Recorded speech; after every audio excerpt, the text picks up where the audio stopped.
name's Cornell Clayton. I'm the director of the Institute here at WSU, and I want to welcome you out to our event today. I'll just say at the outset, actually, this is the first in a series we're doing this semester on misinformation and online manipulation. It's generously supported through a gift from Barbara Doornink, who's a Coug alum and now lives on the west side. But we are fortunate to have with us to kick this series off Kate Starbird, who's a professor in the Department of Human-Centered Design and Engineering at the University of Washington. Her research focuses on human-computer interactions and computer-supported work. Now, I was happy when I came in, she was struggling with getting her technology to work on her computer. This is not a Mac. I said, if an expert has a problem, then I'm okay.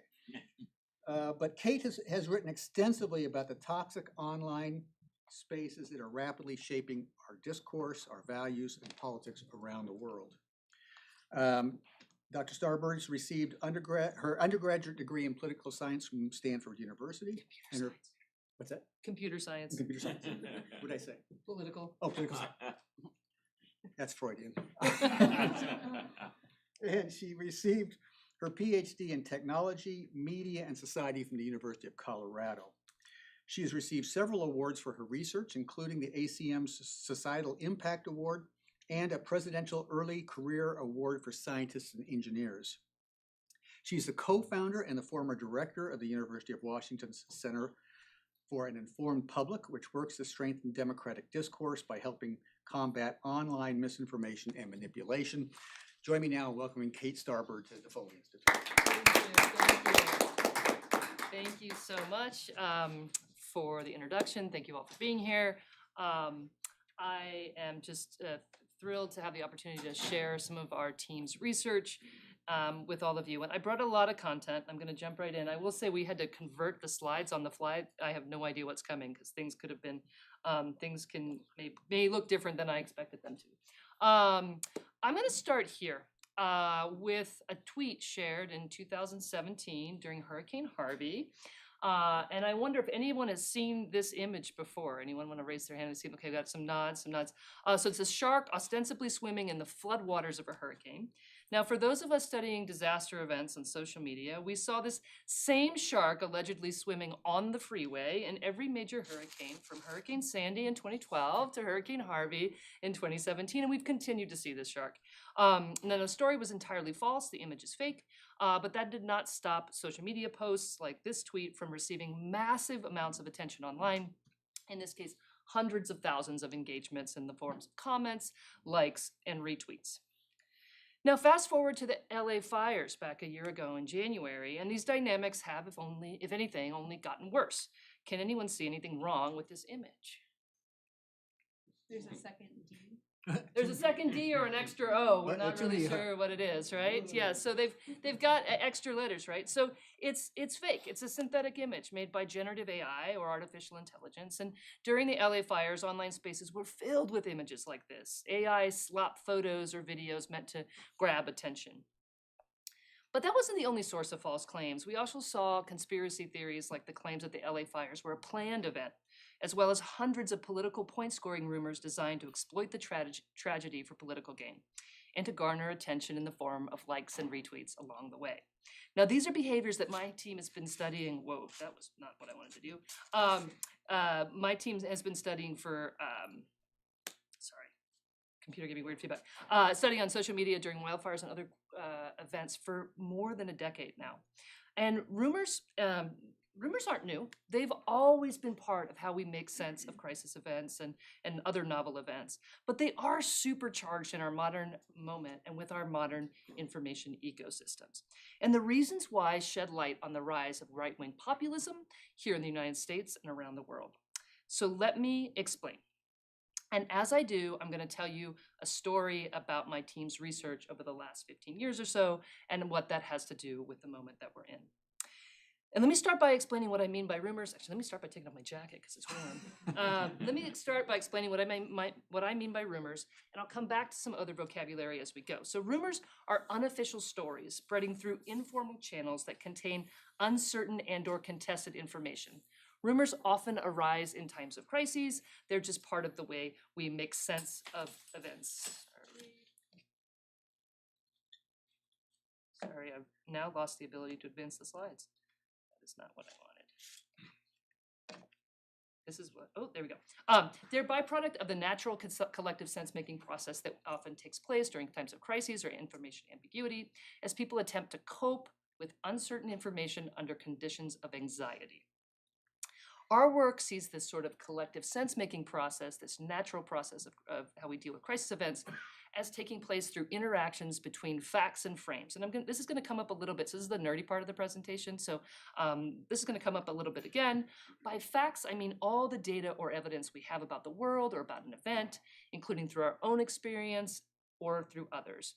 And frames are the mental structures that help us interpret or make sense of those facts or that data.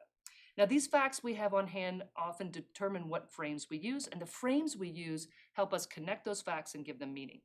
Frames are both individual and they're collective. They exist both in our heads, where they help us make sense of what's going on, and out in the broader discourse, where they can be shaped through our conversations, both organically and strategically.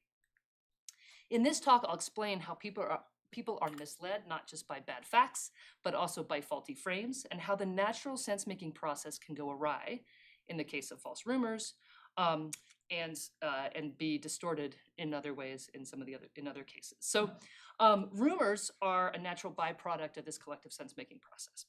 From this perspective, rumors aren't inherently bad. They serve informational and social purposes, as well as emotional ones, psychological ones. And while many rumors are false, some turn out to be true. And often rumors turn out to be somewhere in between.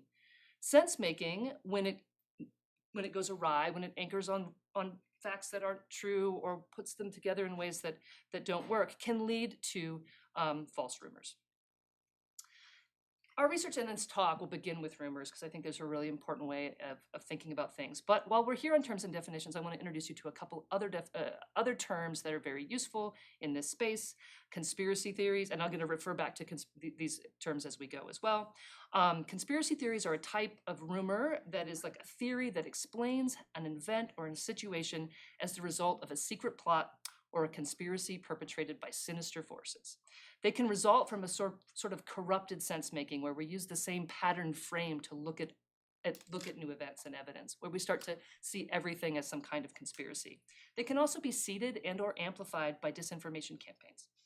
And disinformation, so where misinformation is false information that's not necessarily intentionally false, disinformation is false or misleading information that's purposefully seeded and or spread for a specific objective, political or financial gain. Disinformation, interestingly, it's not just purely false. It can be misleading. It's often built around a true or plausible core, and then layered with distortions, exaggerations, and other kinds of manipulations to kind of create a false view or misleading view of reality. And disinformation often doesn't just function as one piece of content, but as a campaign, many different information actions that function together to shift how we view the world. And though the definition of disinformation is that it's intentional, one of the more interesting things we find in our data is that most people that spread disinformation are actually sincere believers of the content that they're seeing, and they don't know that they're part of a disinformation campaign. So our team began studying online rumors during crisis events many, many years ago. Between 2013 and about 2016, we conducted more than a dozen studies of online rumors across several different crisis events, from natural disasters to acts of terrorism. I want to give you a little peek at our research methods, because I think our research methods have a lot to do with why I'm standing up here today and giving talks about this, because I firmly believe it was our research methods, our deep engagement with the social media data that we had at multiple different scales, that helped us sort of see what was happening, see rumors and disinformation, and made us early experts in this field. Now, our approach adapts methods.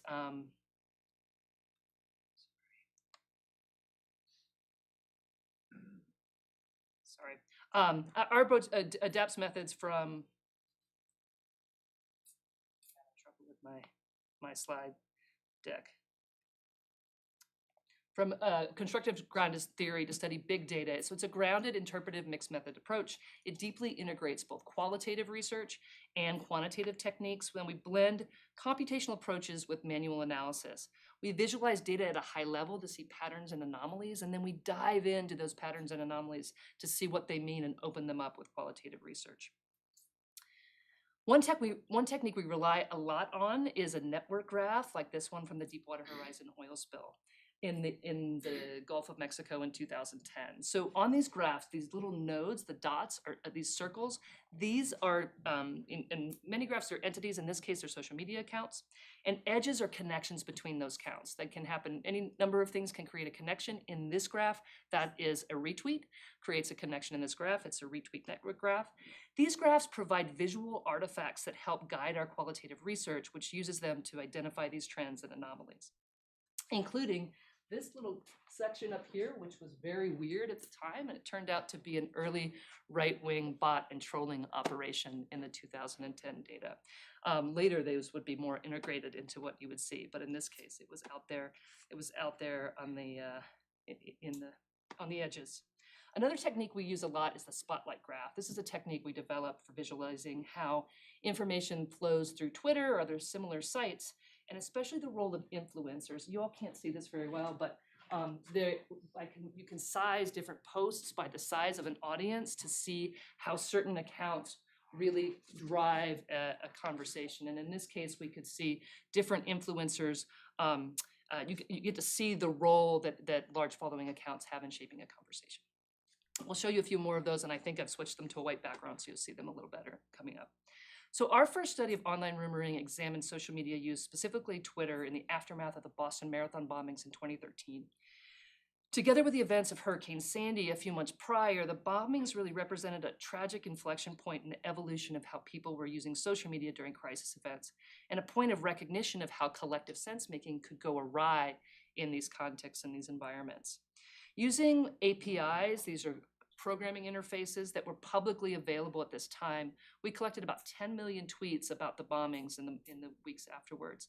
We then employed a combination of network graphing, temporal visualizations, and manual analysis of tweet content to identify several rumors spreading in that conversation. And we found three salient types of rumors. One was this sort of a rumor we called a sense-making rumor, and it was where mostly well-meaning people were trying to make sense of the event. So after the bombings, there was a lot of activity around trying to find who the culprits were. And in several cases, the crowd got it wrong, repeatedly pointing the finger at the wrong person, including this young man who was a student at the time and actually had already taken his life. He was wrongly accused. And most of this online sleuthing appeared to have been well-meaning, people really trying to figure out who had done it. But in some cases, we can see it starts to get intentionally distorted as people are introducing false evidence to support certain theories. And after the real culprits were found, there was a moment of collective reflection as people recognized that digital volunteerism could quickly shift to digital vigilantism. Another type of rumor was one we might call clickbait. Clickbait rumors were cases where people purposefully spread sensational and false claims to get attention. They often included images and other visual content that made the rumor very sticky. And we could see that bad actors were beginning to recognize that they could leverage breaking news events to gain visibility, and that the attention they captured could lead to instant cash, lasting reputational gains, and followers that they could exploit later. A final category of rumor that we identified in that first study was this conspiracy theory. From our perspective, conspiracy theories looked like sense-making, but like a corrupted form of sense-making, where the theory that the event was orchestrated by secret forces was predetermined, and the audience worked to assemble specific evidence that would fit that theory, often relying on a common set of tropes or story elements from past conspiracy theories. In this case, the claim was that the real perpetrators were Navy SEALs or other US government agents. And on the graph, conspiracy theorizing tended to take place within the more political area of the conversation. Now, let's see some of this. And I want to note that in 2013, conspiracy theories actually seemed to be a small part of the conversation, and we almost chose not to feature this type of rumor in our initial paper, in part because I didn't want to get on stage and talk about conspiracy theories for the rest of my life, but here I am. After that first study, we completed several more studies of online rumoring, and here are a few things we learned along the way. So initially, we set out to prove the existence of a self-correcting crowd where falsehoods would be quickly called out and the truth would rise to the top. But that's never what we found. So the crowd is very rarely self-correcting. Rumors spread faster and further than verified facts. Professional journalism can't keep up with the pace of news. Sense-making can go awry, or be intentionally manipulated. Bad actors exploit these attention dynamics by spreading rumors, and bad actors were becoming baked into the network as influencers. They were gaining reputation by converging onto the scene of these events, spreading breaking news, spreading rumors, spreading political point scoring things, and becoming influencers on the graph. And conspiracy theories were becoming a bigger and bigger part of the discourse. What had seemed marginal was growing more central. And I initially had pushed my students away from focusing on conspiracy theories, but over time we realized that we couldn't ignore them. Around 2015,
working in Syria that was targeted by a Russian disinformation campaign. Each of these networks captures a view of the alternative media ecosystem that was ascendant in the mid-2010s. And this ecosystem consists of a few different kinds of websites. They're clickbait sites that are just trying to get attention, websites focused almost exclusively on conspiracy theorizing, state-sponsored propaganda from Iran and Russia, hyper-partisan media outlets. I want to note there are some mainstream sites here. These folks were debunking the rumor.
where most of the accounts were also politically left-leaning or liberal, and anti-Black Lives Matter accounts are here on the right, where accounts were consistently politically right-leaning or conservative. When people talk about online polarization, this is what it looked like structurally in 2016. The two sides created and spread very different frames about police shootings of Black Americans. At times, the discourse was emotional, divisive, and honestly uncomfortable for our research team, with racial epithets being shared on one side and calls for violence against police on the other. We published this study in October 2017. So we published a study, we published this graph or something like it. A few weeks later, in November of 2017, this is a year after the election, Twitter released a list of accounts that were associated with the Internet Research Agency in St. Petersburg, Russia. They'd been running disinformation operations online targeting US populations during the same period as our Black Lives Matter research. Going through the list of accounts, I remember it was sent to me, it was someone sent, I saw it on a tweet, and I go and I look at the accounts, and I was like, holy moly, I recognize these accounts. These accounts were in our research papers. We had featured them, like some of them, examples of their posts were in our paper, and they were in our graphs, they were in our tables of the most retweeted posts in the data. They had been the authors of some of the most troubling content that we saw. And quickly, my collaborators on this project went and they cross-referenced the list of Russian troll accounts that Twitter provided against our graph of the Black Lives Matter conversation. And I want you to think about where you expect to see them, and then maybe they won't surprise you now, but it certainly surprised us then.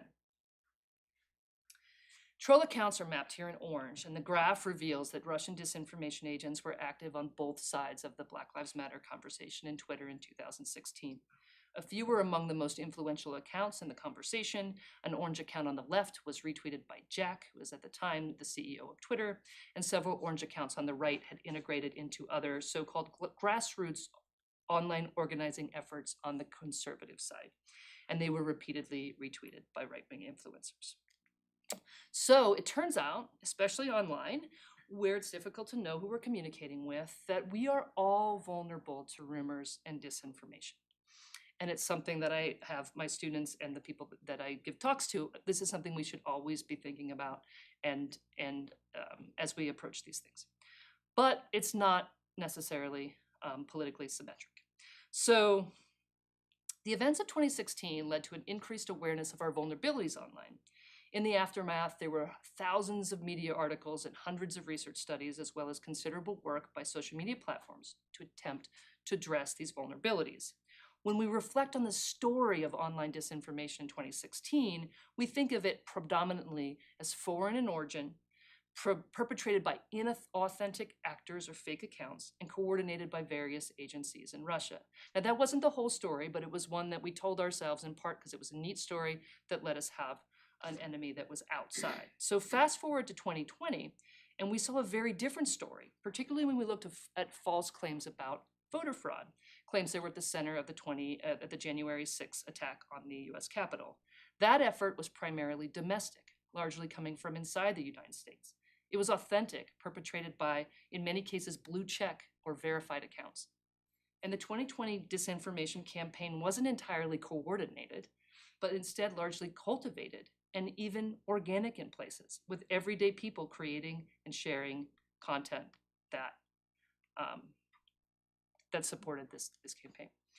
So let me try to explain how it works. So first, political elites set a frame or a false expectation of voter fraud.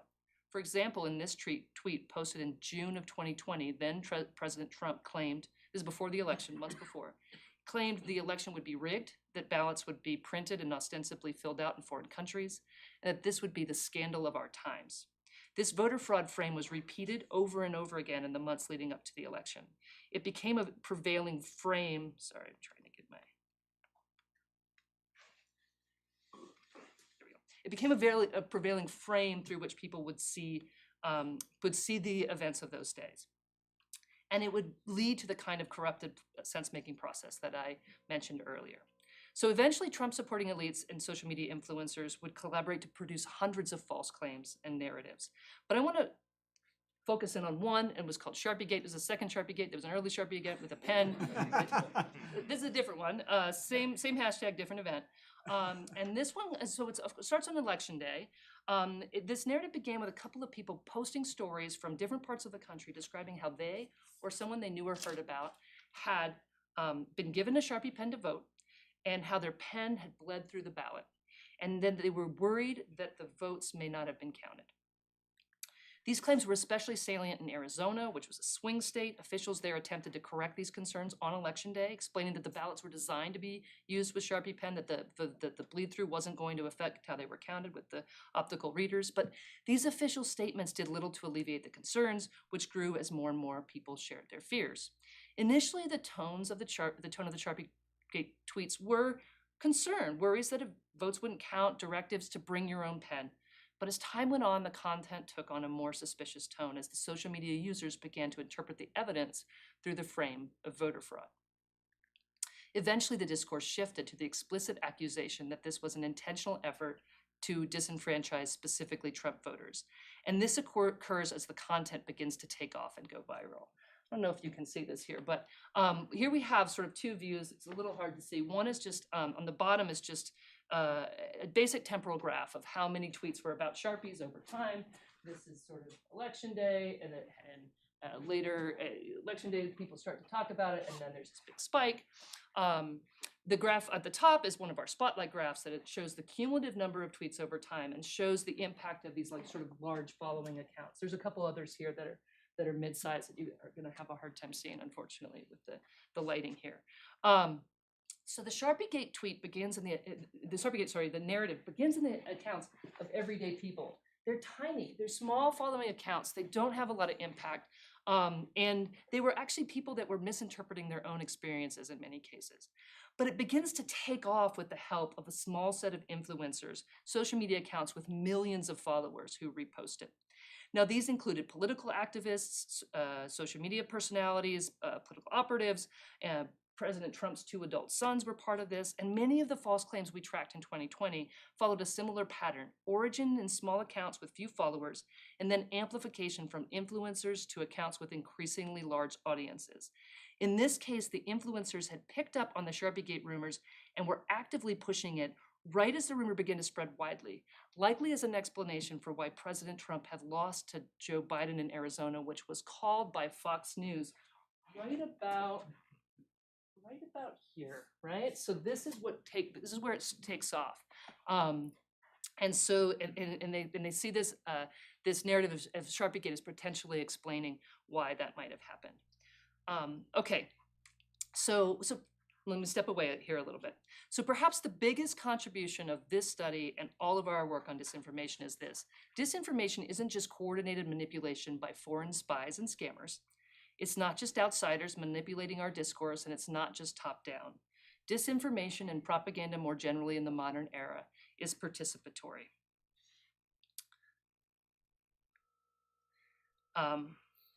It takes place, elites in media and politics collaborate with social media influencers and everyday people to produce and spread content for political goals. Participatory disinformation takes shape as improvised collaborations between witting agents and unwitting though willing crowds of sincere believers.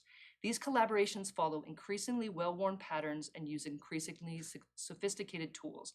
They become structurally embedded in the socio-technical infrastructure of our internet.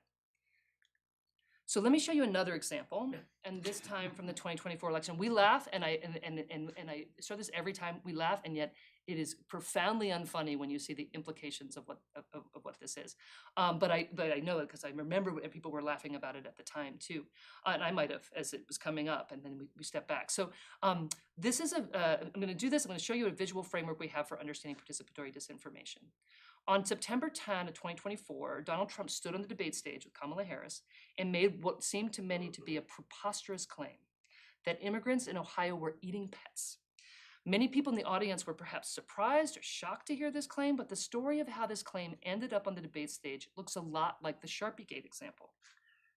Political elites on the right set an anti-immigration frame in 2024. It's perhaps probably the biggest frame that they had. We can see it. There's a lot of sub-narratives as part of it. This is a massive part of their political messaging. This frame became a steady drumbeat over the course of the election, from repeated claims of non-citizen voting to misleading narratives about immigrant-driven crime waves. Likely primed by this frame, late in the summer of 2024, a Facebook user in Ohio shared her false suspicion that a neighbor's missing cat had been eaten by immigrants. This urban legend type of rumor was false, likely a misinterpretation of a chicken being cooked at a barbecue, but that didn't stop it from spreading. The story percolated up through online influencers. It began to gain traction, first on Facebook and then on Twitter, as it was reposted or spotlighted by influencers with larger and larger audiences. Leveraging the anti-immigration frame to support their favored presidential candidate, online activists began to use generative AI tools to create images or memes of Trump saving pets. GOP leaders and other political operatives repeated the rumors and amplified the memes. Elon Musk gave them his blessing through his account on the platform that he owns and has come to dominate. Donald Trump repeats the false claims from the debate stage, but the story doesn't end there. Even as people are laughing, it's like it's preposterous. People on the left, it's like, what is possibly happening there? The right, they weren't embarrassed. They doubled down on it. So this brought the false rumor more attention, new audiences. They thought it was funny. And those audiences continued to engage, cheering the rumors on, repeating and retweeting, and often laughing at what soon became a joke and a jingle with Trump's debate comment sent to music. And I can still hear the music because I saw it on TikTok as it was going around. Donald Trump kept the performance going, amplifying one of the memes himself, and this one created by a notorious right-wing troll from his Truth Social account. So it's just, going around and around. So these participatory processes can be powerful. They're enabled by social media, but they also implicate the broader media ecosystem, from conspiracy theory websites to cable news outlets, as well as some members of the political establishment. These tight feedback loops between elites and their audiences seem to make the system more responsive, but also may be leading it to spin out of control. We see similar dynamics supporting right-wing populist movements all around the world, and we're now witnessing these same dynamics feeding policy in the second Trump administration, from their eating the pets to policies revoking status and citizen pathways for Haitian immigrants and other immigrants from particular countries. And we see internet-fueled policy in action. So what to make of all of this? I told you earlier, we're all vulnerable to rumors and disinformation, right? But the phenomenon is also politically asymmetric. We have evidence from 2020, ample evidence from our work and others, that conservatives played an outsized role in spreading falsehoods about the 2020 election. I can show you falsehoods in 2024 that denied the election results. On the left, they were much smaller. They were there, though. This is a natural part of how people respond. Other research shows that this phenomenon extends to other topics, not just elections, and other countries, and is tied specifically to right-wing populism, not traditional conservatism. So why? Now, my colleagues and I have a theory, and it's also about how right-wing media works and how right-wing political movements have circumvented traditional media and tapped in to the attention dynamics of online media environments and online rumors. And I want to do this as a researcher. In some ways, we should look back and be like, they're very good at this. And this is something we all should be thinking about. Democrats have continued to rely upon traditional media committed to factual and balanced coverage, which broadcast their messages from one to many. Now they're realizing the error of this assumption and this in the years since I put this out, and media is changing underneath us as well. But meanwhile, Republicans over the last 30, 40 years have leveraged, and especially in the last 10, have leveraged the dynamics of new and digital media to build a powerful, partisan, and participatory alternative media ecosystem, which offers agency to its audiences who can play a role in the deep storytelling of who the party is and what they believe.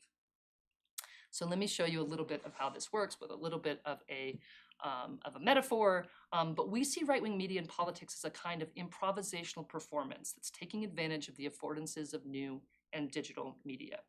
On stage are a theater of influencers, performing roles based on a lightweight set of rules or conventions. They follow a loose script, improvising and collaborating towards a shared goal. They don't exactly know where they're going with each bit or each scene, but they know the frames, the frames of the day, what it's about. Is it about corruption and fraud, or is it about immigration, or whatever it is? Social media censorship, they're eating the pets. They know the frame of the day. And the theater metaphor helps account for the interactions between the influencers on the stage.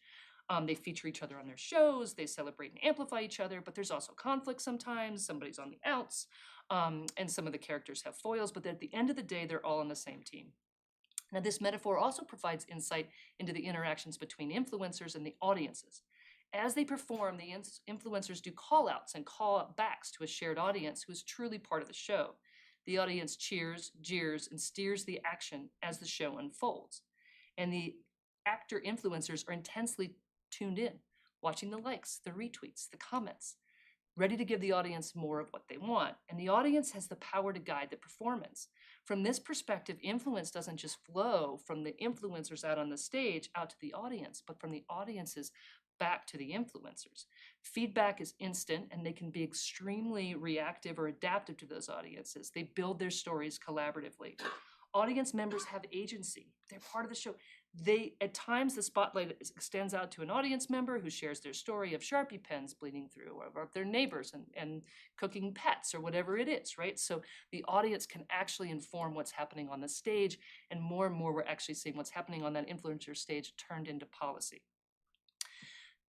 The audiences create content to fit the frames of the day, and the influencers amplify that content, and the political leaders act upon it.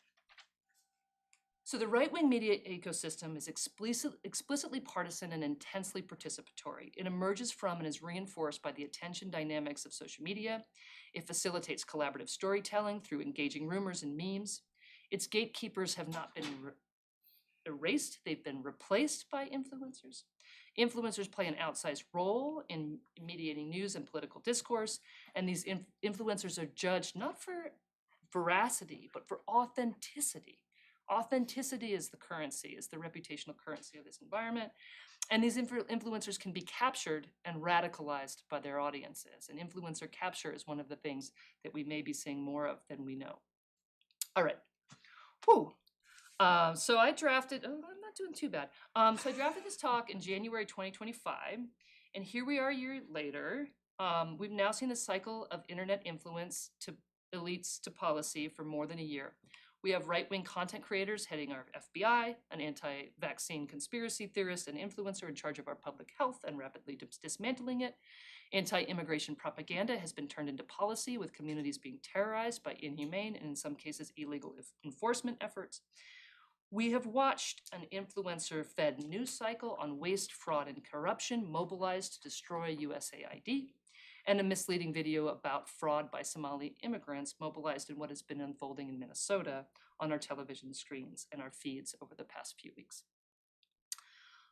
So I had a final slide, but I sneaked in some slides from this weekend because I just did one more analysis. So I'm going to give you a little bit of maybe a changing picture. So the tides may be changing. So here's some raw data from the events of this past weekend and the killing of Alex Preddy. I grabbed data from X from the first few hours after the event. And we don't get a lot of data from there anymore, but I have a little tiny window. I got about 10,000 tweets. But I got all of the data from people that all the tweets that were reposted. So all of the influencer tweets and all that. And so if you look at the tweets about the killing and the video evidence of it, from the very beginning, we could see that the primary emotion in the tweets was outrage. The prevailing frame was that it was another unjust murder or execution by ICE, or in this case, CBP Border Patrol agents. So this is the very early data. The Department of Homeland Security tried to shift the narrative. They strategically and selectively introduced evidence to try to shift the narrative, primarily by asserting that the victim had been armed. He appears to have been armed. They released a picture of the gun. They didn't give any of the other context of what that meant, that the gun had been removed before he was shot or anything. They just said he was armed. Right-wing influencers tried to run with this evidence. Here's a graph where I plotted the tweets sized by the number of retweets they received. So they're all sized by the number of retweets there. And here's some of the right-wing ones. And you can actually see I've highlighted these tweets in little yellow circles there. And so their tweets say that the victim was armed. Many suggest falsely that he was threatening officers. They even say that some of them say he was brandishing a gun. They try to frame the victim as a threat and say that his killing was justified. They did their best effort. And they pick up the DHS's report and the image of the gun, which is embedded in many of these tweets. You can't see them in my tool, but if you saw the tweet rendered in Twitter, you would see the picture of the gun. But also notice the small size of these posts related to the other posts that were happening at that time. their frames were not winning the day. If we go to the most highly retweeted tweets from this period, even after the DHS was trying to shift the narrative, they contained frames that were sympathetic to Alex Preddy, that were, well, they didn't have his name yet, so sympathetic to the victim. They were blaming ICE for the murder and calling it an execution. In other words, the right-wing spin machine wasn't working this weekend, even on X, and people were beginning to see through these tactics, and especially in cases where the evidence is just too strong to deny. So with that, I'm going to go here. I started today's talk with a focus on rumors, but what we've been discussing really isn't about accidental rumors and sense-making gone awry. What I've described is a machinery of bullshit that has become intertwined with digital media, has been effectively leveraged by right-wing populist movements, and is now sinking into the political infrastructure in this country and others. And I'm going to end this message, talk with this message borrowed from one of my colleagues at the Center for an Informed Public, and that is that we need to rage against the bullshit machine. And I will note that you can't see it very well here, but I'm citing On Bullshit by Harry Frankfurt, which gives you an academic definition of what bullshit is. So we need people, all of us, to fight back against the disintegration of reality. We need everyday people to be improving their digital literacy to better understand how our sense-making processes have been hijacked by strategic manipulators and the attention dynamics of online systems. And we need people to step up and call bullshit on the fountains and fountains of lies, and to be speaking out against the attacks on democracy, on human and civil rights, on decency and empathy. And we need all of us to start building the social and informational infrastructure to counter this machinery of BS. This infrastructure needs real journalists to keep investigating, reporting, but we can't just rely on the logic of traditional media. We can't wait for the New York Times, oh my gosh, I have the Washington Post in here. We can't wait for the New York Times or the Washington Post to tell this story. Or to build the graph or create the meme that helps people understand what's happening. We need to leverage the participatory dynamics of the digital age, but complement that with a commitment to truth and of building, not destroying, a just and sustainable future and a strong democracy.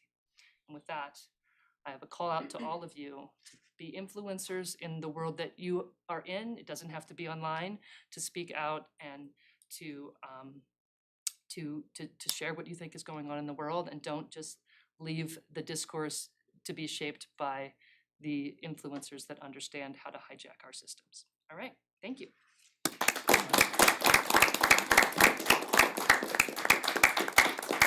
I apologize for the technical difficulties. I think I figured it out. So we have about 10 minutes or 15 minutes for some Q&A. Yeah. Thank you so much for this talk and for being here. It's really wonderful to meet you in person. And so you talked about how participatory disinformation is becoming structurally embedded into the socio-technical infrastructure of the internet. And you left us with a call to action that's very individualized, which makes sense as we're all individuals. But what is the call to action for social media platforms, especially since, they've removed their verification processes, their fact-checking efforts, their trust and safety policies, their trust and safety teams. They're increasingly opaque to researchers. They're seemingly unregulated. So what would you say to them? How can we change that part of the infrastructure? I don't even know where to start on this. So let me start here in 2017, 18, 19, 2020. I was often making statements about what social media platforms should do. Occasionally had the opportunity to talk to social media platforms about how they might approach their, designing systems. In 2023, I was in the bottom of the Rayburn building in Washington, D.C. as part of an interrogation by Jim Jordan's Weaponization of Government committee, being accused of censorship, in part for talking to platforms about what they might want to do, right?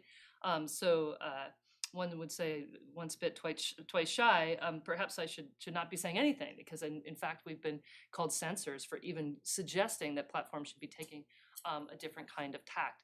I don't think right now there's a productive pathway for making a lot of change at these platforms.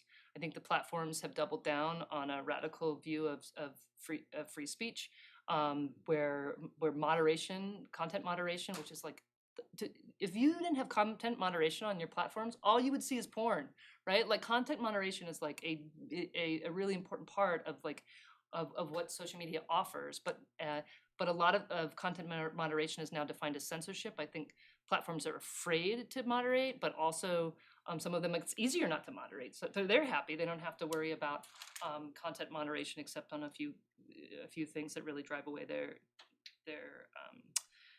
viewers. And so it's a challenge to think about what could be done. I think one of the issues is that it's the design, it's the attention economy underneath everything that is so there's a driver with so many implications. And but to address that, if they went back and said, oh no, we're going to address the attention thing, they'd have less engagement, which they don't want.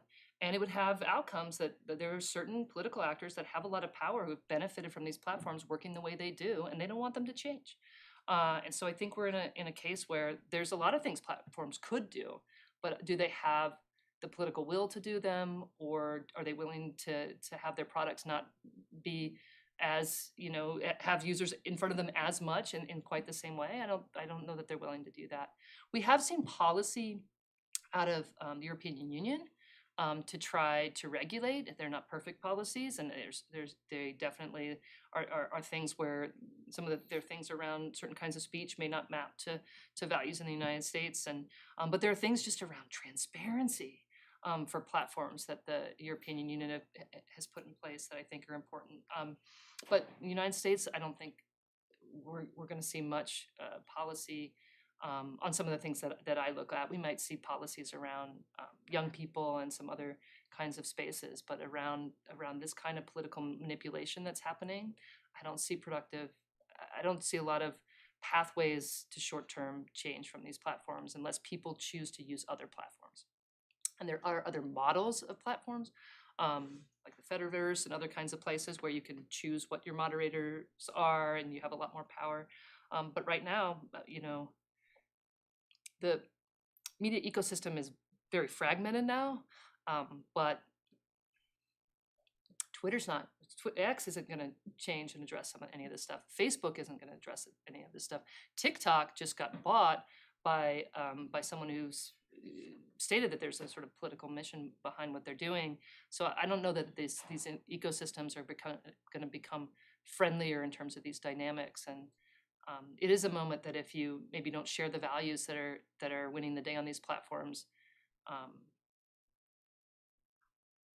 we could abandon them. I don't know that there's some that maybe deserve to be abandoned because they're actively hostile. But if you don't want to abandon you don't want to abandon all informational grounds and just leave them to the worst of insects among us. So what does it mean to think about how we become active participants in trying to take advantage of some of these same mechanisms without turning to falsehoods, but take advantage of some of these same dynamics and learn to get our messages out. If we don't share the values that are currently winning the day, how do we get our messages out? And I think this last weekend shows that there is a possibility of countering some of these on the same informational grounds without changing the rules. Yeah. Oh, actually, yeah. Has short form videos like TikTok and Instagram Reels, has that changed the landscape of collecting data and how information or disinformation is propagated? Yeah, so collecting data has been changed mostly by a lot of the platforms that just lock down their data. So it's the graphs I've made from the past are really, I really can't do the same thing we used to be able to do. I used to have millions and millions of tweets. Now I have 10,000. I just get 10,000. Somehow I have to figure out how to get 10,000 in one day, and then that's it. And even that is expensive. But video content, so short-term video is such a massive part of how visual culture is being shaped, but culture in general right now. Whether it's Instagram, TikTok, there's some other venues as well. We have a lot of data from 2024 of TikTok, but it's how you gather it. You can't say, okay, this is everything that's going on, but we can kind of say, okay, this is what people whose accounts would have been seeing stuff from the left look like, and here's what people from the accounts that are seeing what's going on the right look like. and we're building infrastructure. I think a lot of places are building infrastructure for how do we collect it, how do we store it, and how we analyze it. And it's very different. And it's also even more impact on the researchers. So our researchers are affected by the content they see.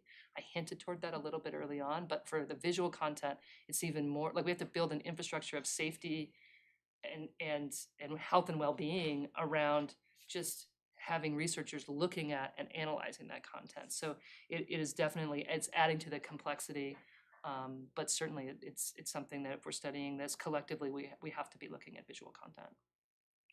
Yeah. Great talk, and thank you so much for coming here. I'm really glad that you pointed out that like no one is safe from this, that everybody is technically at risk of falling for disinformation or Yeah.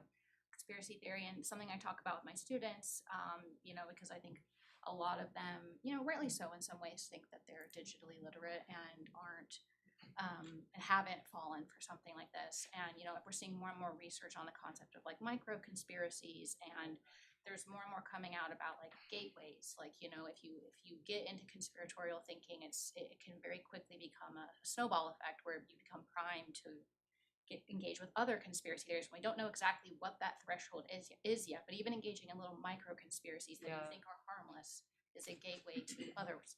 And so I'm just wondering if you could talk a little bit about like what you may see as a pathway for maybe educators or people who are interested in trying to help people become more digitally literate, even in this space where even something like a micro conspiracy is a feeder into a broader conspiratorial network. This is so hard, right? So I used to say like there's many different portals down the rabbit hole, but they all lead to the same dark den, and all of the conspiracy theories are there. Like once you start going down, like you're just gonna get more and more content, and you're also your worldview shaped, so you see that content through those frames that are just gonna reinforce the conspiracy theories.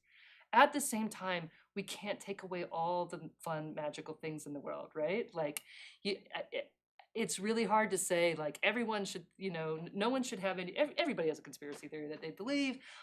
We're seeing like crystals and tarot cards and things like rising in different places. And at some point, like I felt like I never believed this, but I got trapped into being like, nobody should engage with conspiracy theories, theorizing at all. We all do it naturally. So how do we find a way to like acknowledge when that's what we're doing, and then also steel ourselves against, okay, do that, but don't let yourself so what does it mean to build out a kind of literacy that allows us to still have a little magic in the world? Like we can't take away Santa Claus. We just can't, right? Like, and there's magic in the world that we want to have be there, and that's okay. But like, how do we keep that from being a funnel into like, okay, fitness, and then it's the supplements, and then it's the UFOs, and then the lizard people, and then, like, how do we build like a scaffolding that allows a little bit of play, without, it doesn't problematize everything, and even allows people to have, to explore one, and gives them a pathway back without so problematizing it. But it's hard when it's reinforced by I don't have the answer. I just think that there's got to be a pathway that's not like complete. It's like harm reduction rather than abstinence, in this case. Yeah. Hi, good talk. Thank you for being here. I was wondering, is it possible for, use a lot of terms like conspiracy theory, unfounded rumors. These are emotionally loaded terms. Yeah. And they kind of reinforce the idea that there is a truth out there that, and the other people, Yeah. can't see or cannot 100%. comprehend. But I'm wondering, is a lot of what you refer to conspiracy theories really conspiracy theories? Is it really a conspiracy theory to suggest that our intelligence agencies operate outside of the jurisdiction of the government? Is it really a conspiracy theory to suggest that the capitalists in Wall Street and Silicon Valley, actively profit off of sharing disinformation and actively want to prevent people from knowing that it's disinformation? Yeah. So let me use your 2020 election fraud as an example. When you tell me that it's a conspiracy theory, I think to myself, people commit crimes every day. It is not ridiculous to believe that highly motivated people with strong opinions on politics would involve themselves on a local level for the purpose of committing fraud. People commit murder every day. People commit rape every day. It is not unconceivable that somebody at some point would want to commit fraud at the local level. And if that fraud is discovered, Can I Please. answer the question? Okay. So because you're gonna okay. First of all, conspiracy theory doesn't mean that it's untrue, and some conspiracies are going to some conspiracy theories are going to turn out to be true. The likelihood of all conspiracy theories to turn out to be true is false, right? So that term is loaded. It has like a negative connotation, and I understand that, but it's describing a kind of theorizing about the world. One of the things we've tried to answer your first question, one of the things we try to do in our work is actually the term rumor doesn't necessarily say that something is untrue. Rumors actually turn out to be true sometimes, they can be false, often there's somewhere in between. They actually can often have good signal about what people are concerned about and what people are confused about. And we've tried to encourage people to use the term rumor rather than misinformation or disinformation, especially if you're working in real-time environments. I didn't explain it here, but when I talk to election officials or emergency responders, like focus on the term rumor, open up a conversation, understand that your audience has something to offer, and then resolve it together. So I do think that there's good feedback there that you're going to get people to be, you label something a conspiracy theory or misinformation or disinformation, they're on their heels, it's going to be confrontational, and you can turn out to be wrong, right? And some disinformation campaigns use true information as part of their attempts to shift things. In terms of the election fraud, absolutely, we have cases where people have tried to take advantage of whatever it is and cheat. The idea that it could be carried out at a massive scale and not discovered, that's the difference, right? Yes, we have lots of little cases where there's a lot of cases where the rumors are about something that did happen. In the case of Sharpie pens didn't affect things, but 2 years later in Maricopa County, same place, tabulators were broken that morning, and it did affect people's ability to vote, in part because they believed conspiracy theories that they shouldn't put their ballot in a box, and then they decided not to vote instead. But we do have cases where things go wrong, but the idea that they could go wrong in so many ways means it's partially because people don't understand how the election security works that would catch those things. We would be able to discover those things. And especially years later, we would have evidence that this was a massive conspiracy. There's no evidence of that. So one of the things that we have come around, I'm going to end on this, is like, part of it is just like, we don't, like, information about how things actually work doesn't spread virally online, right? What spreads is like, nobody wants to watch a movie about like election results, like, and how the security works, but a movie about fraud, that's gonna be exciting, right? And so we have this thing of like, everything looks like a conspiracy when you don't know how anything works, right? When you don't know how something works, you can actually make it look like a conspiracy. And then the last one, there's a great book on this, Naomi Klein, I think, was writing about this. Like, conspiracy theories actually often identify real problems that are real complex. Like, capitalism is failing in all sorts of ways. And it's, and instead of being mad at capitalism, people are mad at like the puppets that are pulling the strings, right? We transfer our anger at something that's real, but conspiracy theories give us a simple solution that doesn't necessarily get to the complexity of things and makes it really hard for us to solve the actual problems, because we've displaced the anger onto a few secretive people rather than thinking about the more complex explanations. But thanks for that question. Thank you all for your So time. unfortunately, our time is up. Before I ask you to thank our guest, meet two other things I want to note. First, I want to thank again Barbara Doornink, who's funded this series this semester with a generous contribution. Also, our next event happens to be tomorrow. We have Chirag Shah, who also, this is happenstance, we didn't plan it this way, it's the only time he could come, also from the University of Washington. He's going to be talking about being human in an age of AI, so that should be a good conversation as well. But join me now in thanking Kate Starbird for kicking this series off and for a wonderful presentation.